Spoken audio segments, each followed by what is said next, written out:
Hey, listening to Commander Cookout Podcast, episode 93. I'm Brando. I'm here with Ryan, and today we're going to wish you all a Merry FISTmass with a Christmas beatdown deck. Now hit our theme song!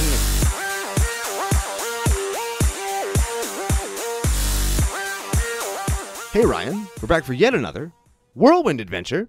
How you doing? Good. What's going down? Whole ton is going down. It's Christmas? It's Christmas. We've got a FISTmass beat 'em up. Don't Google that. You got a Commander Cookout FISTmass. Yeah. I like that. So happy holidays to everybody out there. Merry Christmas. Thank you for joining us during your holidays, tuning us in, letting us be a part of whatever celebration you celebrate at this time of year. Yeah, there's like 28 religious holidays going on in this month, so F you. You don't like Christmas? Celebrate something else. Like Chanukah. There's something out there for everybody, and that's why it's the happiest time of the year. Except for my birthday. Which coincidentally coincides with my birthday, first of all. Yeah. And F you, Smitty's birthday. Yeah, we're all like born within what, like a week? 2 weeks? And that so happens to fall the same week as Magic Fest, aka GP Vegas this year. What? Or, well, 2019, I should say. Ooh. Yeah. Oh, teaser for December bonus episode coming out tomorrow. Yeah, fairly soon, yeah. Well, on Boxing Day, I should say, if you're not listening to this on Christmas Day. Speaking of FISTmass, Boxing Day. Yeah. It's not that kind of boxing, I know, but whatever. you get it. We have a little, I guess, a preview show coming up. That's this week's teaser for you. Yeah. Speaking of teasers, let's talk about who we're going to talk about today, and then not talk about them for a couple of minutes while we talk about some other stuff, then talk about it. We don't do that, do we? We totally do that. Here, watch us do it. Today's deck is helmed by Xenagos, God of Revels. He's green and red. Which are the colors of Christmas, and revel is what we do at Christmas. Okay, talk about something else now. Absolutely. Let's do some social media coordinates. Sure. Ho, ho, ho. All right. We are CCOPodcast on Twitter and tappedout.net. That's where you can see this week's list, next week's list, last week's list, and any other list that we're talked about throughout the course of the show. We are Commander Cookout at gmail.com. That's where you can send us love mail, hate mail, show suggestions, but no nudes. Even though New Year's is coming up, there's lots of partying happening, and it might seem like a really good idea at the time to send a picture of your wang to your boys, Ryan and Brando. Just don't. New year, nude you. You just undercut everything I said, and I'm fine with it. We are also Commander Cookout on iTunes, Google Play, Google Machine, Facebook, YouTube, Patreon, edhrec.com, Podomatic, where we maintain our lethal stranglehold on the #1 spot in the games and hobbies category. You can also find us on Flipside Gaming, where you can use promo code CCOFU to get 10% off your entire order. And if you missed any of that, or if I missed anything involved in that, you can go to the official home of Commander Cookout Podcast on the entire internet, CommanderCookout.com. Ooh. 90s RoboCopCartoon.com. There it is. From Cops and Crooks. If you ever saw that show, you probably didn't. I think it might be a little bit too old for you. But sure. I'm sure there's people out there that have seen it. It's a pretty sweet show. Should we get right into the deck? Nah, dude. I think we have some shoutouts to do first. Very much so. New patron shoutouts and funny nicknames. Yes. See, I 90s cop too. I dig it. Okay. First shoutout. Okay. Charles or Chase Beard. Middle name? I don't know why people tell us this because it just writes itself for us. Eagle. Charles Eaglebeard. Chuck Eaglebeard? Chuck Eagle. Chuck Eaglebeard. Yeah. Chuck Eaglebeard. Kegel. Oh, Keaglebeard. There it is. Keaglebeard. Do not Google that. No. Nope. No. Ooh. Oh, hold on a second. I remember what I was going to say before. You, in the previous segment of the show, had mentioned tease and said ho, ho, ho in like the same minute or so. Probably don't Google that. Yeah. Yeah. Further to my point. Maybe if you're planning a really rockin' New Year's party, then maybe Google that. But, discretion. Yeah. There's probably going to be lots of things that you shouldn't Google. So maybe we'll give you a tip of the hat and you won't see it. And then if you accidentally Google it, it's not our fault. I like that. Okay, next shout out. Jake Palicki. Palicki. Okay. follow me on this one as we delve in. Pel is a technical abbreviational term for pixel. Pixels make up screens. We tell people not to Google stuff. He probably does. Therefore, we'll call him Screen Licker. I don't want to know the types of things that he's trying to lick through the screen that we've told him not to Google. Agreed. Jake, don't. Yeah, you're a brave man, Jake. Don't do it. You're a brave man. Mm-hmm. Jake Screen Licker. Yeah. I like that. Final shout out. This is an interesting one. Okay. Because I don't know if they're related. Remember way back, one of the first nicknames we ever gave was the Deech. Oh, the Deech. That's his real nickname now. Love that guy. We have another Deechler. What? Deechler? Philip Deechler. He's like the second one. Double Deech? The Dooch. The Dooch. Double Deech is the Dooch. Yup.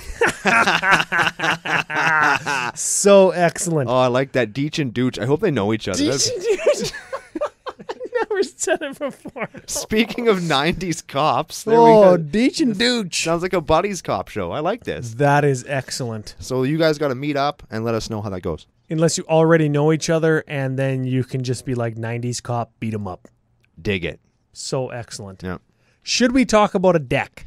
Yeah. All right, sure. Let's do it.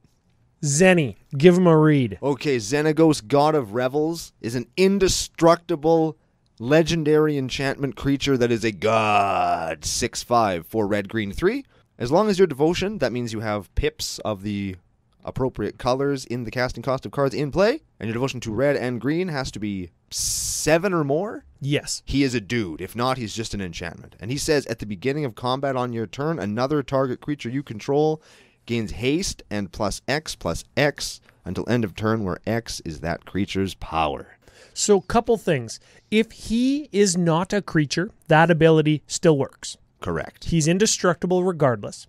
And another creature, so you can't make himself bigger. Right. And essentially, +X, where X is that creature's power, shorthand is double the creature's power.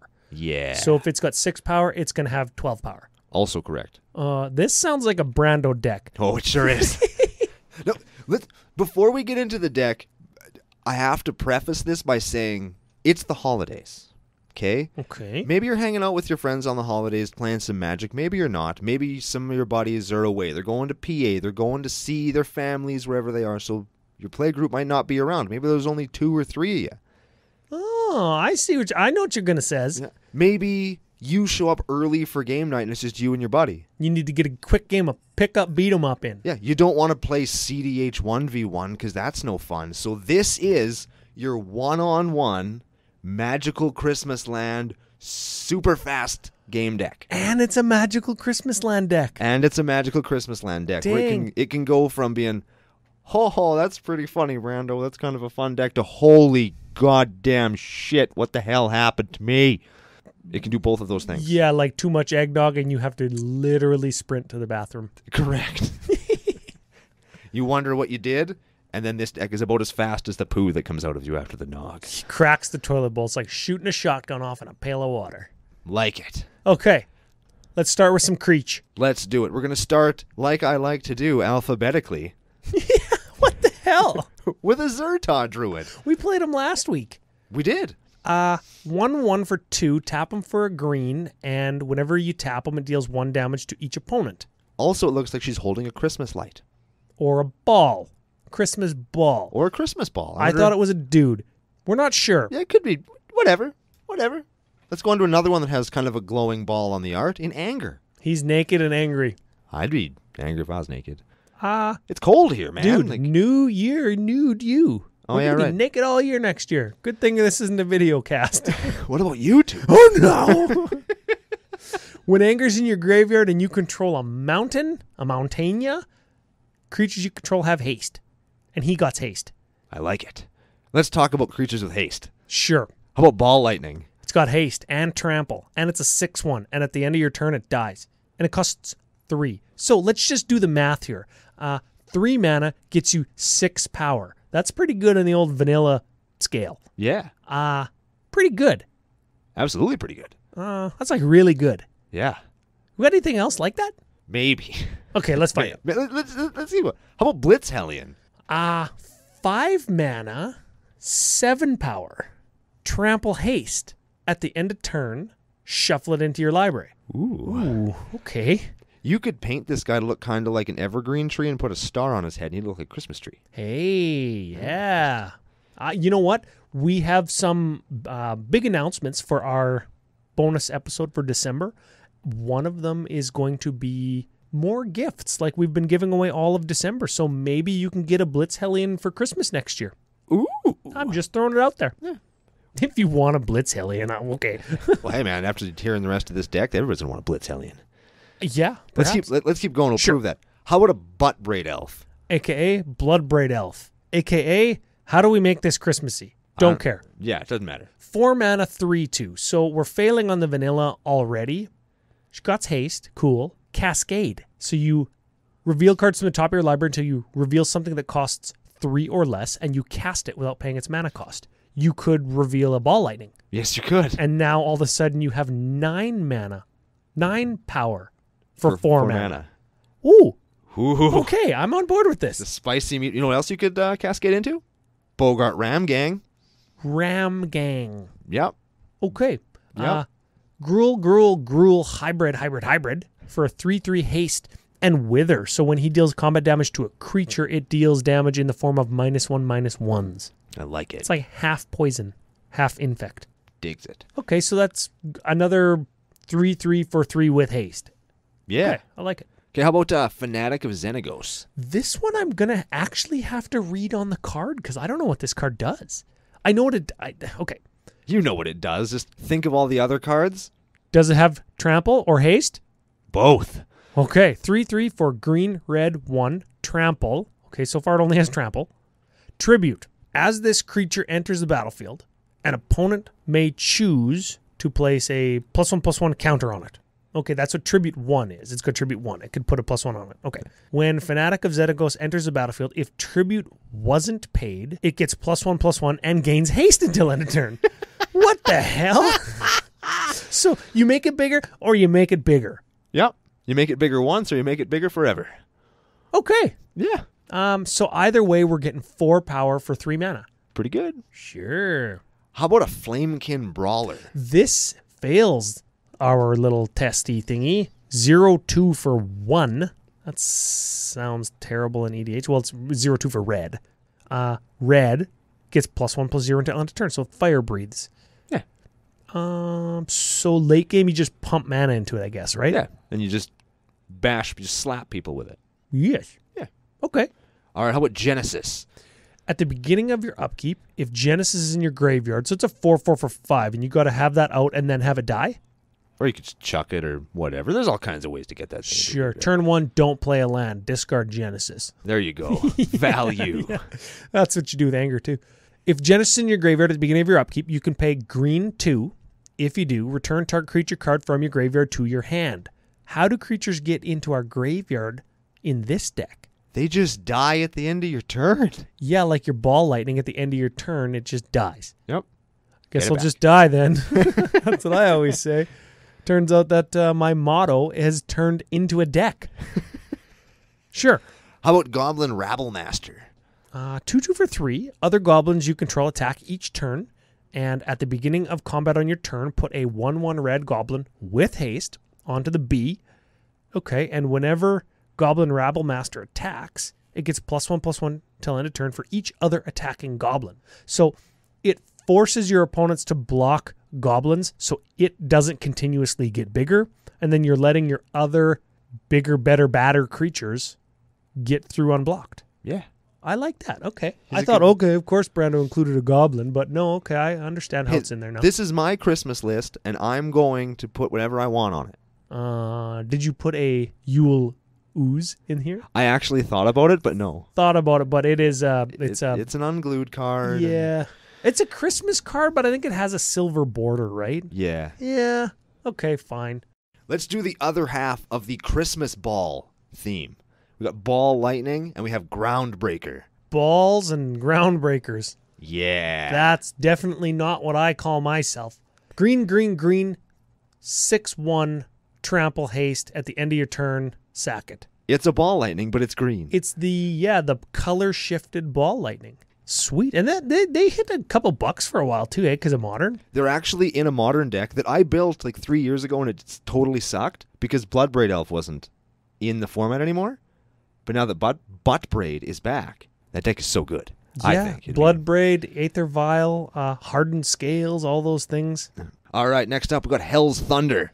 Red, 1/4/4. Flying haste. Whoa, flying haste? Flying haste. Flying now. Okay. At the end of your turn, sack it. Oh. But it has Unearth for red 4. So you pay 5 to get it back again as a 4/4 flying haste. At the end of turn, you have to exile it, though. Right. So you're still getting 8 damage, probably, for 8 mana. It's pretty good. It's right on par. Yeah. Speaking of things that are on par or less, how about Hellspark Elemental? Ooh, yeah, this is a birdie, if you will. 3 power for 2 mana. Right. It's a birdie on the vanilla test. Okay. Yeah, golf? Yeah, I don't play golf. Okay. Yeah. Now, for golfers, you get it. Okay. 3/1, trample haste, sack it at end of turn, unearth it for red 1. Very good. Yes. Now, all of those, most of those actually, are elementals. So what's something that goes really good with an elemental? How about an Incandescent Soulstoke? Yeah, 2/2 for 3 other elementals you control. Get +1/+1. And you can go red 1, tap. You can put an elemental creature from your hand onto the battlefield. That creature gains haste. They already have haste. Fine. That creature, at the end of turn, you sack it. Which you're doing anyway. Yeah, who gives a shit? You don't have 3 hard green to play Groundbreaker? F it. Red 2. Yeah, just pay less and in a different color. No, welcome to red. What? So this next creature is one that I put in because inevitably you're going to be playing this deck with your buddy, you know? You're going to show up early, hey, let's play a game, and your friend's wise to you.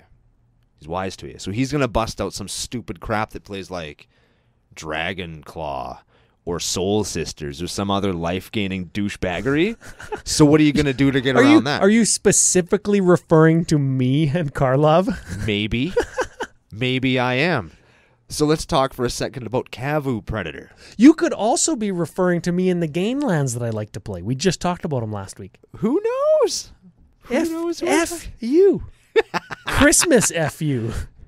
Shh. That's the, those are bells. I got it. Jingly bells. Get out of my office. Cabbie Predator. 2/2 for 2. Trample. That sounds bad. But whenever an opponent gains a life, you can put that many +1/+1s on them. Yeah. Yeah, and they stay there. Forever. And yes. Until he dies, but stays there for a long-ass time.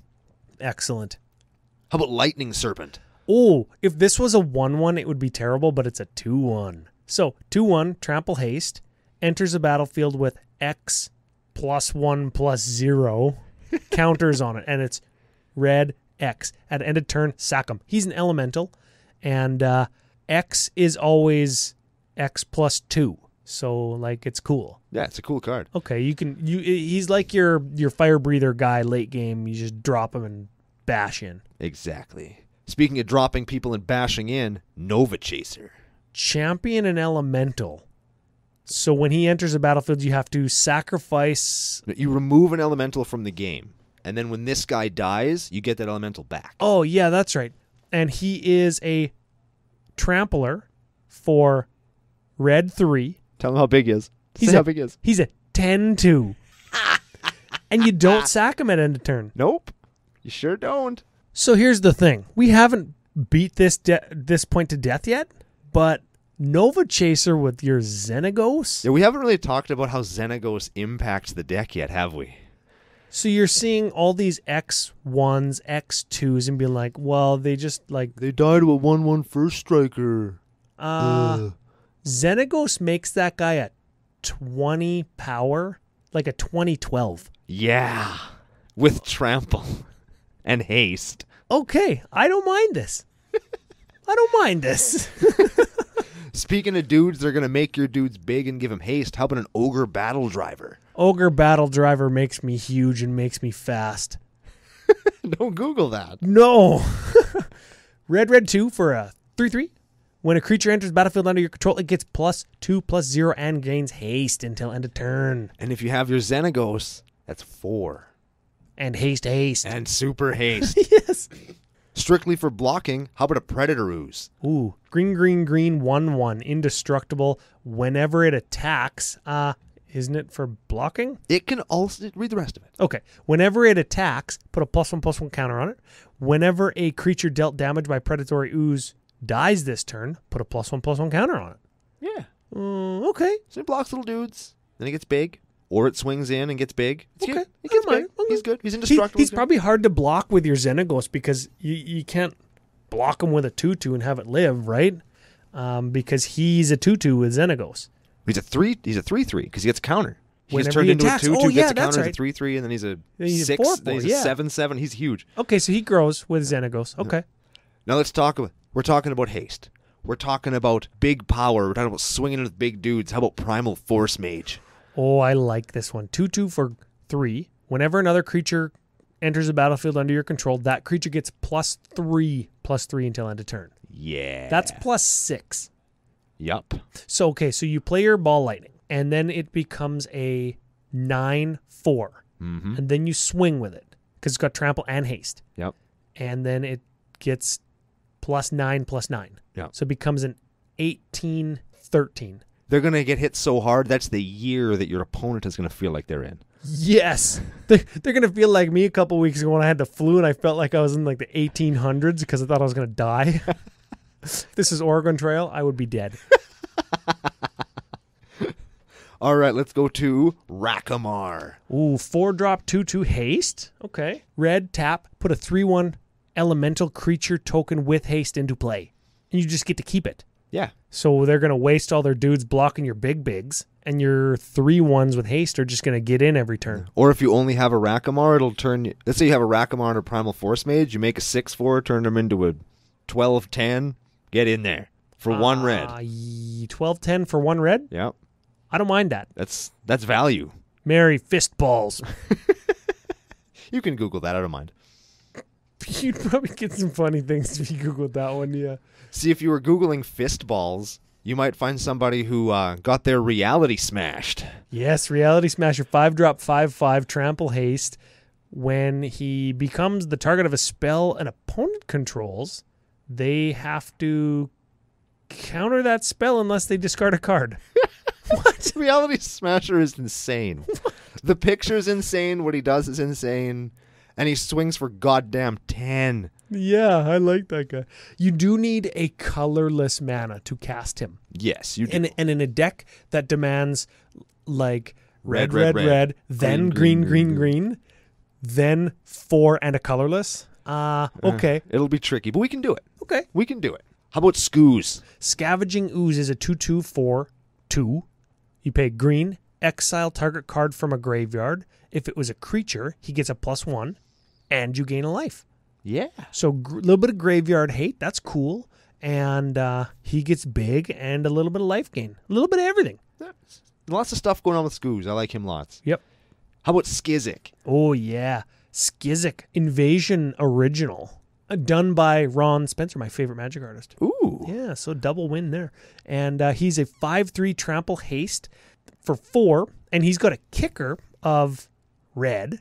Okay, so 5 if you kick him. At the beginning of your end step, if you kicked him, you don't sacrifice it. Yeah. So if you didn't kick him, you sacrifice it. Right. Okay, so he either lives or dies based on the kicker. Yep. So he's a 5/3 haste for 4 that dies at the end of turn, or he's a 5/3 haste for 5 that sticks around. Having a 5-powered guy with 3 toughness stick around with Xenagos is probably fine. Absolutely. Because you can use him as a blocker, or he can still beat in because he's got trample, and he'd have 6 toughness then. And he's a 10/8. Oh yeah, you don't double his toughness. Yeah, you just make that fist bigger. You make the fist bigger, and then his butt is as big as his fist. Exactly. Do not Google that. No. Butt's as big as his fist. Okay. Now we're talking. All right. We've talked about these guys. They're the cycle of them in other decks before. They're the Sliths. I'm playing the Firewalker and the Predator. Whenever either deals combat damage to a player, put a +1/+1 counter on it. So they just kind of get bigger as you go. Yeah, I think the Firewalker might be better because you could play him on a tapped out or an empty board and just have him get bigger right away. He goes from a 1/1 into a 2/2 or a 4/4 depending on how you're playing him. I don't mind him. I dig him. All right, next up, let's talk about Smoke Braider. It's a mana dork. You tap it for a mana of any color, but you can only cast elementals with it. Oh, 2 mana. Brando's giving me the 2 symbol. Yeah. You can also activate the abilities of elementals with it. So you can do your Incandescent Soul Stoke for some. Oh, yeah, neat. She's good. Yeah. How about Spark Elemental? 3/1 for 1, trample haste, kill it at end of turn. How about Spark Spitter? That makes a Spark Elemental by discarding a card, right? Correct. How about Spawn Writhe? That's an Elemental? Yep. Sure. 3-drop trample, 2/2.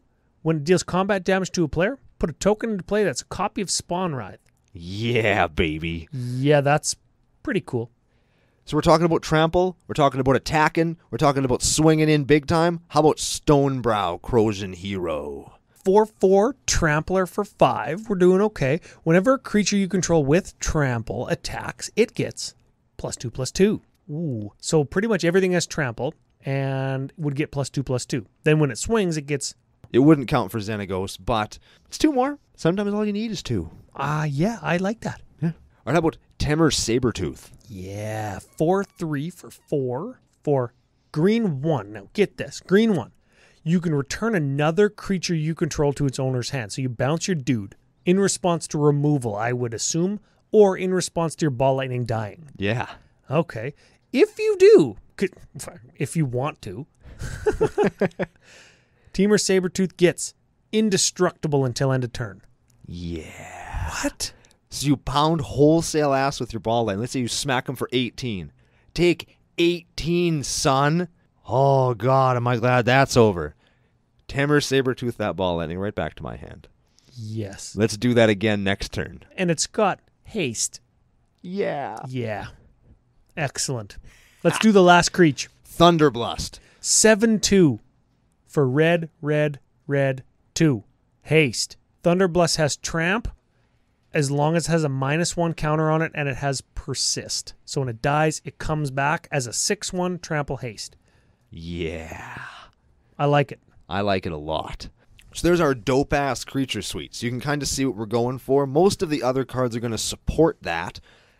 Or they're designed to kind of get shit out the way so we can get in with that 18. Because you want the full 18. You don't just want to hit for 16 like a chump. Yeah, well, here's the thing. If you have a haster or something on turn 1 or 2 or whatever it is, and you get in 2 damage, then you hit for 18. That's half their life by turn, 4. Yeah. 4 or 5. Then you just hit them for 20 again after you've done a couple of removals, and that's the other half their life. So easy. Okay, let's check out some remove. All right, so in our instance category, we have a Beast Within. That kills a thing, gives them a beast. Chaos Warp. That kills a thing and gives them another thing from the top of their library. Maybe. So it might give them another blocker, but it might just give them a land or nothing. How about Destructive Revelry? Ooh, yeah, okay. I don't think we ever played this card. I don't think so either. Red, green, for an instant, destroy target artifact or enchantment. Destructive Revelry deals 2 damage to that permanent's controller. So you get their Sol Ring, you get their ramp stuff. That's how you get that first 2 points of damage. Yeah, anything that's getting them ahead, kill it. Kill it. Because you're going to run out of gas by turn 8.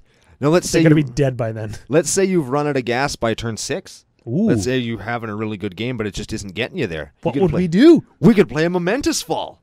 Ooh, yeah. That's an instant. That always gets me, hey? Okay. Green 2. Instant. Sack a creature. You draw cards equal to the sack creature's power and gain life equal to its toughness. I don't care about that second part. I just want to draw 18. Yup. Draw 6 for 4 mana. If you just have a regular-ass naked old ball lightning, it's going to die anyways. Yeah. And gain 1 life, fine.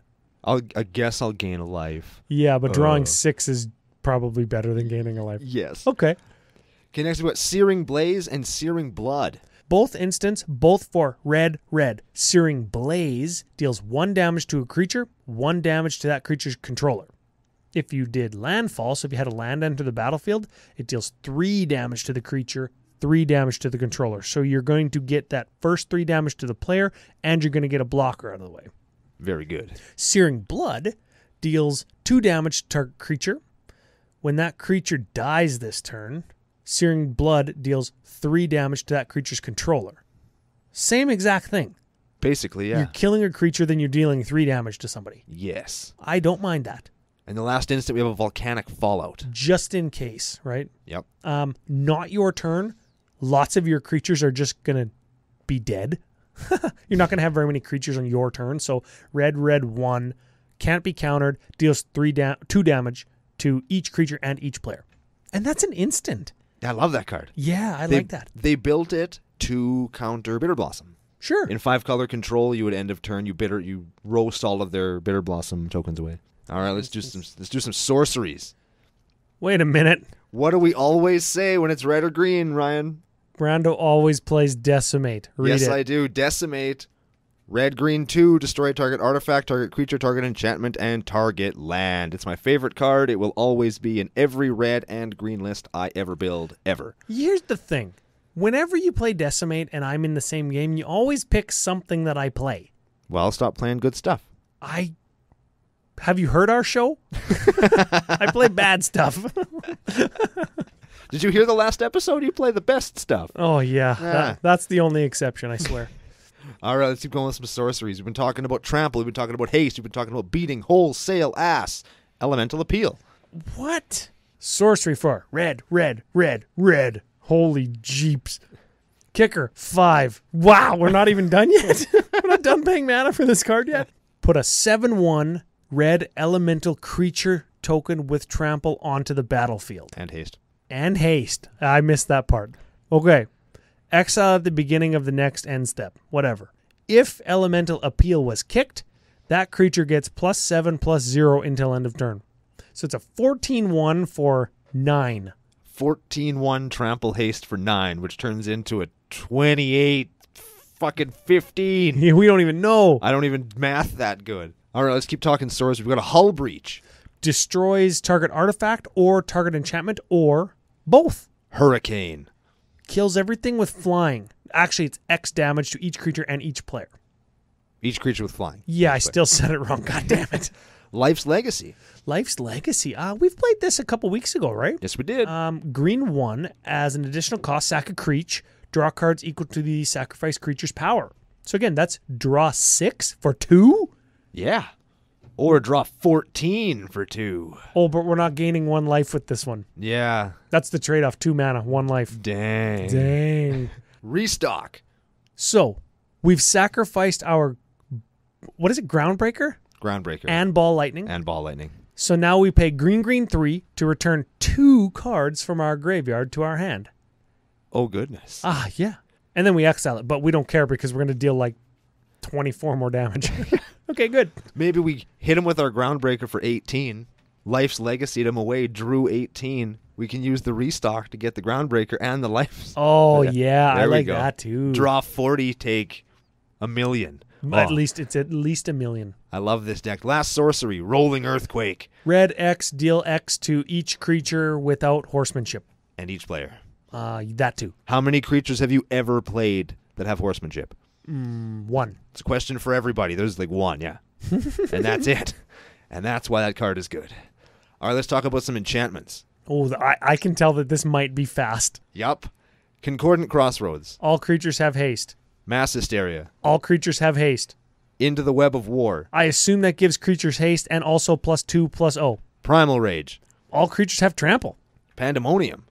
When a creature comes into play, it deals damage equal to its power to whatever you want. That's the functional equivalent of haste. Yes. Curse of Opulence. Hold on. Just by the by. Pandemonium works for everybody's creatures. Yes. If you're a bitch, you'd play Warstorm Surge because it's only your own creatures. Right. We're not bitches, though. Absolutely not. Also, this one comes out 2 turns sooner. Yes. And let's face it, if we go Pandemonium, they're going to go something with 3 power, take 3. And we're going to go Ball Lightning, get 12, attack, get at least 18, die. Excellent. That's how we're doing it. All right. Curse of Opulence. Whenever they attack you, if this is a 1v1 deck, you get a mana. You get a gold token or whatever that you can sacrifice for a mana. Okay. Sylvan Library. Draw 3. That's what pay 8 life, draw 3 cards. Yeah, how many turns do you need to do that before they're just dead? Because we're racing here, and you're way faster. Yeah, and that 1 life you gain from your Momentous Fall is going to be all the difference. How about Rite of the Raging Storm? Ooh, okay. Red 3 for an enchantment. Creatures named Lightning Rager can't attack you or planeswalkers you control. Seems pretty good. This is from Commander 2015. And they gave us Lightning Rager tokens. Okay. At the beginning of each player's upkeep, that player puts a 5/1 red elemental creature token named Lightning Rager onto the battlefield with trample and haste, and at the beginning of at the end step, you sacrifice it. So you get one and bash him. Yeah, we hit them for 10. And they can't hit us for 0. Yeah, and they can just sit there and suck it. Suck 10. Oh, I love this deck. We could almost say don't Google that, but I'm not gonna quantify what units of 10 you're sucking. We're the worst. Okay, let's do some artifacts. It looks like we could almost plow through these pretty fast, but there's one I want to just highlight, and then there's one that I want to call you out on because it's stupid. Okay. Okay, so let me do it here. Okay. Soul Ring, Mimic Vat, Commander's Sphere, Chromatic Lantern, Gruul Signet, Mana Rocks, or Fixers, or Recursion. Right. Cool. Those go in lots of decks. Yep. And I swear to God, CCONation, we're never going to play Mimic Vat again because we played it more often than Soul Ring this arc. Never again, ever. Promise. Don't promise. I'll never build with Mimic Vat again. I'm going to take Mimic Vat out of my own decks at home. Whoa. Meta. Okay. Aether Vial. Ooh. Yeah. Okay. I mentioned it earlier in the show, but now you're playing it. It's a 1-drop artifact. This is an expensive modern card. Yeah. At the beginning of your upkeep, you may put a charge counter on Aether Vial. Okay. Then you can tap it. You may put a creature card with converted mana cost equal to the number of charge counters on Aether Vial into the battlefield. Before we talk about obviously getting that to 2 or 3 to just repeatedly put elementals into play, can you use that to flash a blocker into play? Yep. Okay. So we could flash a Ball Lightning into block if we needed to. Yes. As like a combat trick. Yes. They're attacking with a 5/5. We're like, yeah, eat a 6/1. My guy was going to die next turn anyways. No. I'll kill your 5/5. Correct. Okay. Very good. Or you can just like cast your Groundbreaker for green, and then Aether Vial in your Ball Lightning. Also correct. Yes, on the same turn because you cast Aether Vial on 1, put a counter on it. Oh no, you can't do that. Yeah. It's got to be turn 4. Yeah. Aether Vial's a turn slower, but it's like free dudes all the time. Yeah, it's cheating It's cheating at Magic, which is what we love doing. Yes. Yes. Okay. Next one I am going to touch on Hazoret's Monument. Yeah. Red creatures you cast cost 1 less. Whenever you cast a creature spell, it doesn't need to be red. You can draw a card, then discard a card. You discard a card first, then you draw a card. Yes. So you can pitch something that you just don't need because you know what you're doing. Like your 4th land. That you're pounding face. You don't need no damn land. So get something else. Get gas. I love getting gas. That's what you do after Christmas dinner. That's right. Okay, cool. And then the one I don't like in this deck is Dolman Gate. It's a 2-drop artifact. Prevent all combat damage that would be dealt to attacking creatures you control. My theory is this. So many of the creatures in this deck just die at the end of combat. I know that some of them don't, and I know that you'd want to attack with some of them and then sacrifice them to your Momentous Fall or whatever after combat damage is dealt. Dolman Gate is like, I don't know, we're never going to be blocking, so why do we care if no combat damage is dealt to them? They all have trample. If we don't have Xenagos or a Primal Force Mage, sometimes you got to get around that 1/1 First Striker. Who plays 1/1 First Strikers in Commandy? Who plays Glissa the Trader in Commandy? Besides her. We're faster than Glissa the Trader. Yeah, we are. But Glissa the Trader turns off Ball Lightning. It turns off Groundbreaker. It turns off Hellspark Elemental. It turns off Spark Elemental. It turns off Bloodbraid Elf. You just don't get that value, so it's like a backup plan. Ah, I'll get you. Okay.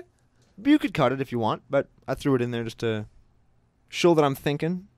You know what I like? Instead of Dolman Gate, to get around Glissa the Trader? Lightning Bolt. There we go. Because if they don't play Glissa, I'm just going to dome them for 3. Yeah. Okay. Okay. We'll cut the gate. Get that. Got there. All right. We got 2 Planeswalkers in the deck. Ooh. We're going to start with, I think, one of my favorites. I like this guy. I think he's not seen as much as he should be, but he's really good, especially in decks like this, in Domri Rod. Yeah, 3 mana, 3 loyalty. So that's vanilla loyalty passer. Yeah. Okay. +1. Look at the top card of your library. If it's a creature card, reveal it and put it into your hand. So reveal a card if it's creature, draw it. Yeah, lots of creatures. Sweet. How many creatures did we have again? Like 33 or something? 34. 34. Including Xenagos. Yeah, I suppose 33. Yeah, okay. His -2, target creature you control fights another target creature. So our giant 20 whatever is going to fight whatever and kill it if it's a blocker, and then we're just going to bash in. Yeah. Okay. Yep. And his -7, you can emblem with creatures you control have double strike, trample, hexproof, and haste. Now, they already all have trample and haste, but that double strike can be a real beating. That double strike with double their power is like quadruple strike. Nova Chaser, Xenagos, has double strike. So That's excellent. 40 right there. That's so excellent. Excellent. So that could be Magical Christmas Land. What turn is that? Oh, that's a long way in the future. If you Magical Christmas landed it, it'd be like you get Domri Rod on turn 2, and then you got to plus him 4 times. Oh yeah, that's right, because that's his ultimate. Yeah, dang it. Yeah, that's a hard one. Even in Magical Christmas Land, you're probably that's your finisher. If you get Domri Rod to 7, and you're gonna win. Yes. Any deck that Domri Rod is in where you get the ultimate, you usually win. Yes. Yeah. What's our other planeswalker? Samut the Tested. Samut. 4 mana for a 4 loyalty, +1. Up to 1 target creature gains double strike. Wait a minute. We just talked about this. What? So if she's on turn 2. If she's on turn 2, then your Nova Chaser's on 3 and Xenagos is on 4. There's your 40. Yep. That's your Magical Christmas Land. Yep. That's your North Pole ho. You're dead. Okay. Her -2, Samut deals 2 damage divided however you want. So kill a blocker or kill that 1/1 with first strike that you're so scared of in this deck. Yeah, man. And then her -7 is search your library for 2 creatures, put them onto the battlefield or something. Who cares? It's tooth and nail. I mean, it could be good if you get there, but let's just face it. You're here to give your ball lightning double strike. That's what she's for. Yes. Yeah. I love that double strike. And that is the deck. Yeah, now, any interesting land, it is a 2-color deck. The only thing that I would worry about is the colorless mana needed for that one, what's his name? Reality Smasher. Reality Smasher. We are playing for colorless lands. We have a Seagate Wreckage. It if you're out of gas, it lets you draw a card. I like that one. So that's a good one. For also colorless, we have a Kessig Wolf Run. And there was a Shivan Gorge. Yeah, there's a Shivan Gorge. There's a Kessig Wolf Run. We're playing a Jungle Basin and a Dormant Volcano. Both of those, they're Karoo lands. Oh, yeah, that's right. You know what? I thought, though, anything that comes into play tapped is a little bit slow. But I don't know if you play those or what you do. I think they're tricky to play, but I just included them because I wanted to play Reality Smasher. And that's the truth. They're just there kind of for Smasher. And, I mean, bounce. You could play this, bounce a land, chuck your land to the Hazoret Monument, turn it into something else, and you're not actually down any mana. Yeah, okay. So it's... You got a Karplusan Forest in there as well that gives you colorless. That's a Pain land. We've got Firelit Thicket. It can also be tapped for a colorless. And an Endless Sands. Wait a second. That lets you exile creatures you control. Yep. Instead of sacrificing them. That's right. Then you return them to play. Yep. And they got haste. That's right. Cool. So every turn after you swing with your Groundbreaker, your Ball Lightning or whatever, you exile it onto Endless Sands. Then when you have enough guys, you crack Endless Sands to get them all back and beat them again. Sweet. It's excellent. Yeah. That would be like if your buddy shows up late, but just in time to like get in. It's actually a 3-player game. You're like, okay, well, I gotta prioritize Endless Sands, right? Okay, now get this. I want to go right into the budget section because we're gonna roll that into strengths and weaknesses. As it stands, this deck, $308. most expensive cards in the list, Stomping Ground, Raging Ravine, Firelit Thicket, those are all lands. Yep. And we could find, if we've conceded the fact that we're playing Enter the Battlefield tap lands, literally just play like Gates and Gain lands. If you're on a hard budget. Yeah, like if you want your deck it's going to slow the deck down a lot. You can't you need lands that tap for both your colors. You got to have them. You can't go turn 1 Flamekin Brawler, turn 2 Slith Predator, turn 3 Ball Lightning. You can't do that with basics.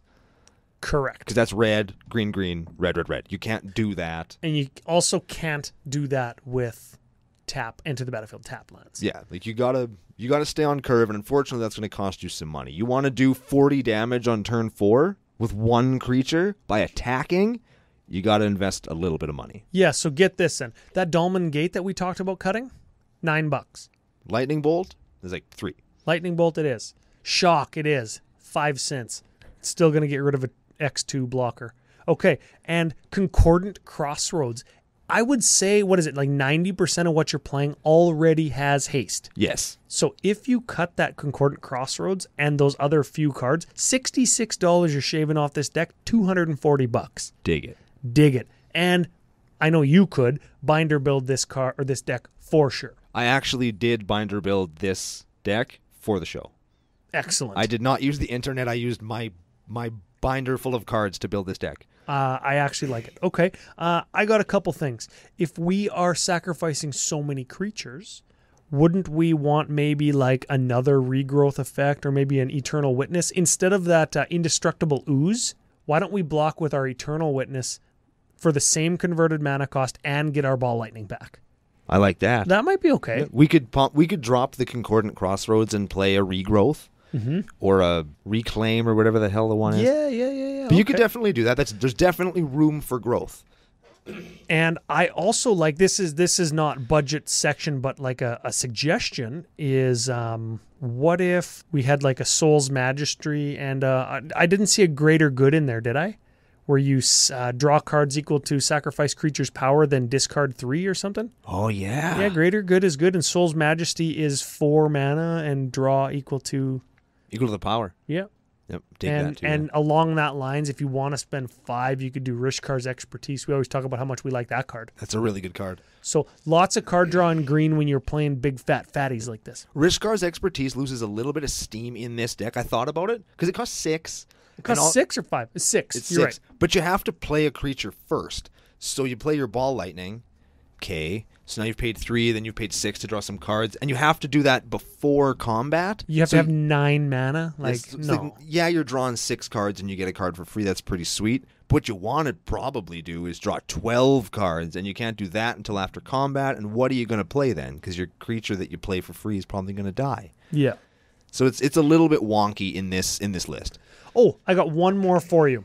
And this is not budget. Okay, I love this.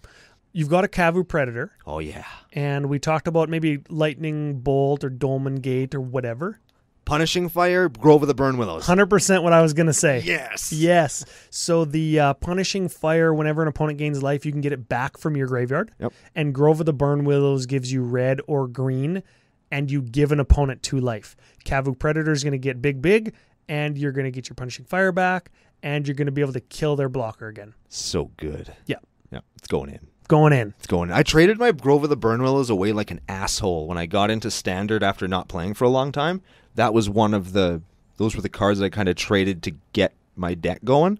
I've always regretted that. You know what? It was in a From the Vault folded in half like a hot dog bun lands, so you can get it there.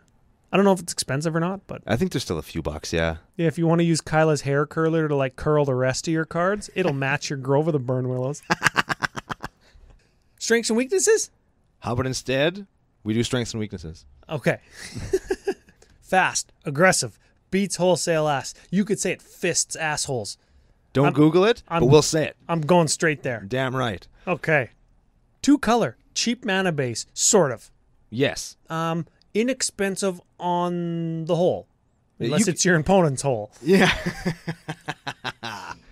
This is a good deck to have, because again, lots of this stuff is stuff that lots of people are going to have, and they'll probably trade it to you. If you want to build this deck, and I think some of you might, go out and get the stuff. It's everywhere. I think that we have aggro players in CCONation that would get a kick out of something like this. And at this price point, you'd probably, if you play it a couple times and then it kind of like, if it loses its luster, your opponent's wise up because you're playing it in like a 4-player pod, you just take it apart. Yeah. Who cares? You got all the lands now. Yeah, the land is basically what you're kind of investing in. And there's some things in here that'll go in lots of other decks, your Crossroads and your Mass Hysterias and all that stuff. And your Xenagod and yeah. Okay, I like that. Weaknesses. Runs out of gas on the top end? Oh, yeah. Oh, yeah, that's a thing. That's why you got to kill him fast. Now, that's why we're talking about killing one person, maybe two. And that is why I like the EWIT and the more regrowth effects suggestion. Sure. And the more card draw suggestion so you could keep pummeling. Yeah. Yeah. Good against 1 or 2 people, and again, that's just because it runs out of gas, right? Or you can't spread yourself as wide. There's a joke there. Oh, they're definitely. We're talking about fisting and spreading wide. There are jokes everywhere. Moving on. Those are the strengths and weaknesses. Yes. Should we do the milk list? No, I think we should do card of the week. Ooh, what do we have this time?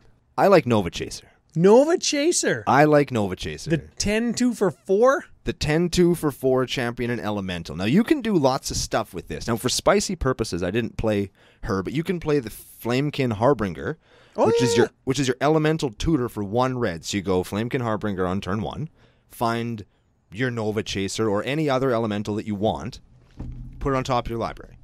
Then you play your Nova Chaser, champion the tutor creature. The Harbinger. Yep. Beat wholesale ass with your Nova Chaser, and then if it happens to die, your Harbinger comes back, and you just find another elemental. I would have played that if I was you. Yeah, it's just a neat thing. It's a worldly tutor that you can kind of reuse, or if you're in a pinch, you can block or beat wholesale ass with it. I think Nova Chaser is a great card. CCONation, if you're playing this deck, put your Flamekin Harbinger in there. That's good. Yeah. With champion and elemental, yeah. I like that. Yeah, and also, Nova Chaser, if you're looking to go get them yourself, she is from Lorwyn, so she does suffer from the Lorwyn price hike, because nobody liked Lorwyn. And they are 7 for a foil, say 4 1/4, or about 286 Canadian dollars. Yeah, I didn't expect to see a 4 and... Yeah, they're not inexpensive. It's Lorwyn block. It's Lorwyn block. Nobody bought them. Nobody liked them. They're not played anywhere else. But this card will beat the shit out of whatever it hits, and that's awesome. Yes. Because it's a 10-2 for fucking 4. I like it. Milk list. Let's do the milk list. For any new members of CCONation listening on Christmas, welcome. Ho, ho, ho. Ho, ho. No, I'm not finishing that joke. I'll finish the joke later. Okay. Very good. The milk list, as per edhrec.com, is a list organized by converted mana cost from 0 to whatever of the most popular cards in each mana cost in whatever color combination we're talking about today. Green, red, or as the kids say, Magical FISTmass land. Yeah. Okay. At the 0-drop slot, Everflowing Chalice. No. Not playing it. Why would I ever play that card? I thought you'd like that one. Nope. Okay. Moving on. At the 1-drop slot, we always list the top 3 because Sol Ring is always the top 1 unless you're playing mono green. And this case, no different. Sol Ring. Yeah. Yeah, you're playing it. But get this. Llanowar Elf and Elvish Mystic. No and no. Not playing either of them. 2-drop slot. Sakura Tribe Elder. Nope. Cultivate. Nah. Explosive Veg. Nah. Shamanic Revelation. Nope. That'd probably be another good one. Nah. Rishkar's Expertise. Nope. Avengi of Zendikar. Nope. Terrastodon. Nope. Big Daddy Buttsex.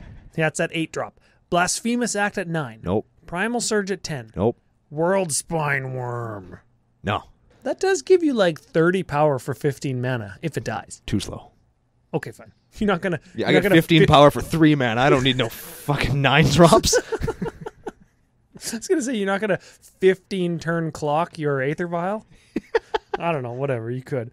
Galta Primal Hunger. Oh, that was another suggestion I wanted to make. Ooh. Galta would be a good one. He would be a 12 good over 2. I don't mind that. I like that one. I'm not playing him, but I could be. CCONation, put it in. Emrakul the Promised End. Nope. Draco.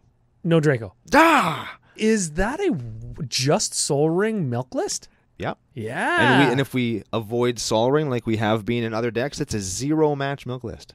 It's a 1 match. Stupid soul ring. You just don't want to give me that 0.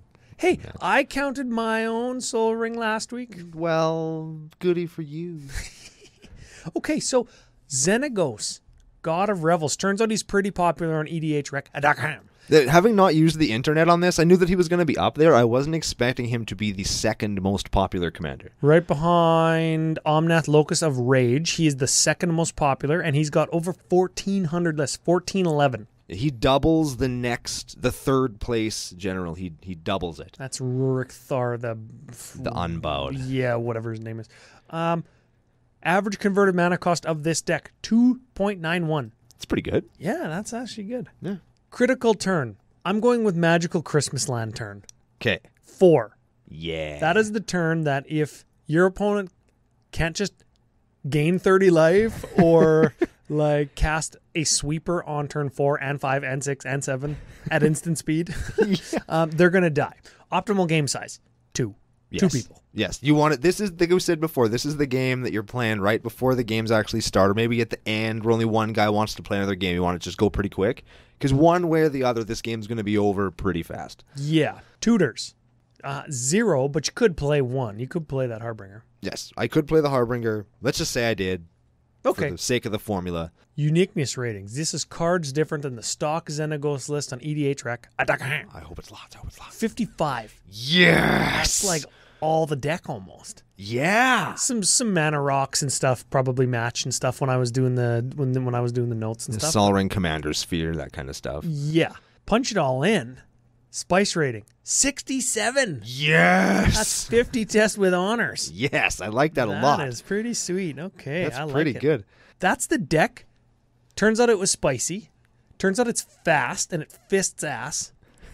Beats ass, whatever you want to say. It's a little bit fast and loose on this episode. Well, at least your opponent will be after. Yes.